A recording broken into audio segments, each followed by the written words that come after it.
বাংলাদেশে আল্লাহর কোরআনকে, ইসলামকে সংকুচিত করে ফেলা হয়েছিল। সেখান থেকে মহান রব অত্যন্ত মেহেরবানি করে এদেশের মেধাবী কিছু তরুণ, প্রাচ্যের অক্সফোর্ড খ্যাত ঢাকা বিশ্ববিদ্যালয় থেকে শুরু করে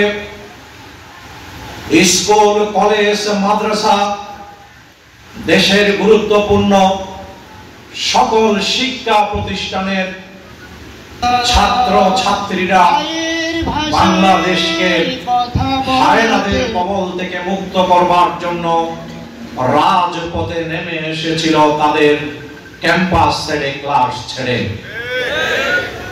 এই ছাত্র সমাজের আন্দোলনকে স্তব্ধ করার জন্য আমরা বাংলাদেশের আকাশে হেলিকপ্টার দেখেছি। তারা বলেছে হেলিকপ্টার থেকে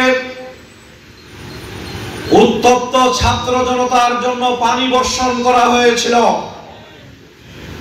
আকাশ থেকে তো পানি বর্ষণ করে মহান রব্বুল আলামিন, আর কেউ আকাশ থেকে পানি বর্ষণ করতে পারে না। কিন্তু বাংলাদেশের মানুষ দেখেছে সেখান থেকে পানি বর্ষণ করা হয়নি, সেখান থেকে সাউন্ড গ্রেড বর্ষণ করা হয়েছে। একজন সন্তানের পিতা, একজন সন্তানের মা যখন দেখে ঢাকা বিশ্ববিদ্যালয়ের তার মেধাবী ছাত্রটি, তার মেধাবী সন্তানটিকে আকাশ থেকে, হেলিকপ্টার থেকে গুলি করা হচ্ছে, নির্বিচারে রাজপথে গুলি করা হচ্ছে, তখন একজন মায়ের পক্ষে, একজন বাবার পক্ষেও করে থাকা সম্ভব হয়নি।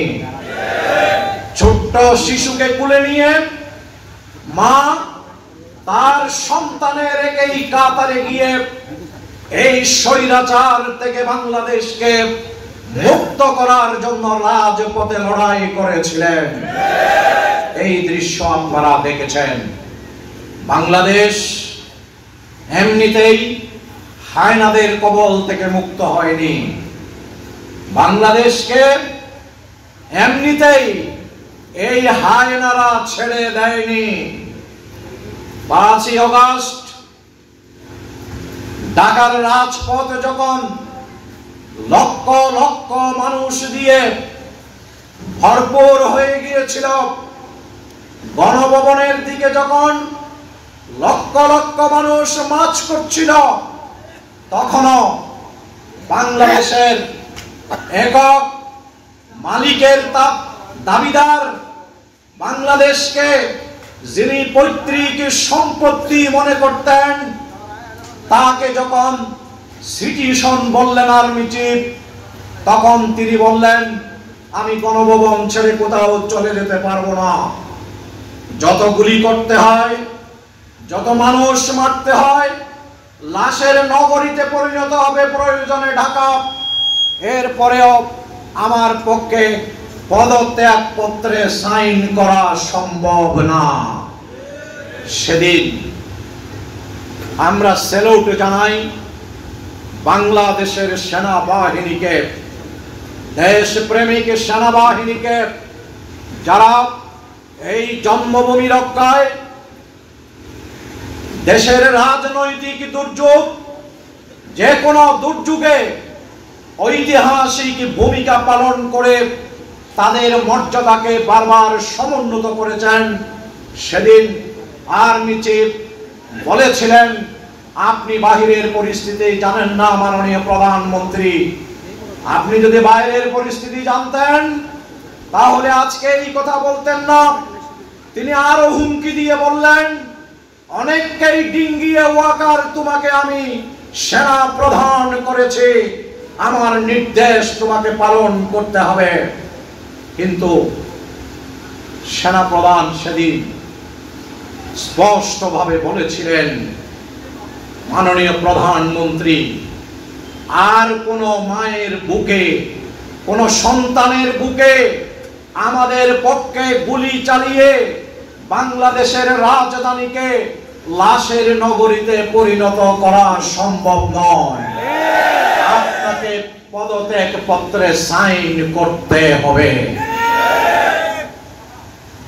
এই শেখ হাসিনা ওয়াজেদ তিনি